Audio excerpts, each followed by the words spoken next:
Kejaksaan Agung menetapkan sekaligus menahan dua tersangka dugaan korupsi skema kredit ekspor berbasis perdagangan daging sapi dan rajungan. Dalam modusnya, para tersangka dinilai merealisasikan kegiatan ekspor sapi dan rajungan secara ilegal sehingga merugikan keuangan negara. Mengenakan rompi merah jambu, mantan Direktur Operasi PT Surveyor Indonesia 2016-2018 berinisial BI, dan mantan Kepala Bisnis Sektor Bisnis PT Surveyor Indonesia 2016-2018 berinisial AN, hanya bisa tertunduk malu di hadapan wartawan ketika digiring penyidik Jaksa Agung Muda tindak pidana korupsi ke mobil tahanan. Keduanya kini mendekam di rumah tahanan Salemba Cabang Kejaksaan Agung selama 20 hari ke depan untuk mempertanggungjawabkan perbuatannya akibat bisnis ilegal mereka dalam skema kredit ekspor berbasis perdagangan sapi dan rajungan di PT Surveyor Indonesia. Direktur Penyidikan Jaksa Agung Muda Tindak Pidana Khusus Kejaksaan Agung Kuntadi menjelaskan, pihaknya telah menemukan alat bukti yang cukup untuk menetapkan keduanya sebagai tersangka.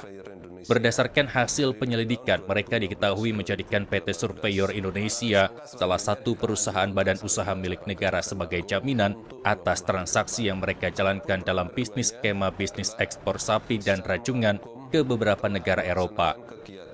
Sebagai perusahaan yang bergerak di bidang jasa survei, Kuntadi menilai perbuatan mereka mengarahkan perusahaan plat merah itu sebagai jaminan menyalahi kaidah ketentuan perusahaan dalam perdagangan internasional. Berdasarkan dua alat bukti permulaan yang cukup, telah meningkatkan perkara dimaksud dari penyidikan umum menjadi penyidikan khusus dengan menetapkan dua orang tersangka, yaitu saudara BI selaku Direktur Operasi PT Surveyor Indonesia periode tahun 2016-2018 dan saudara AN selaku Kepala Sektor Bisnis PIK PT Surveyor Indonesia periode tahun 2016-2018. Para tersangka selanjutnya ditahan di Rutan Salemba Cabang Kejaksaan Agung untuk 20 hari ke depan.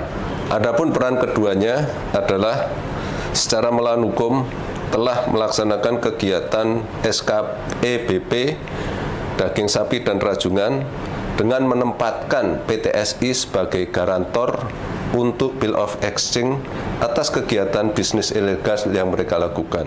Meski keduanya telah ditahan, Kejaksaan Agung hingga kini masih berkoordinasi dengan Badan Pemeriksa Keuangan untuk menghitung jumlah kerugian negara dalam dugaan kasus korupsi tersebut.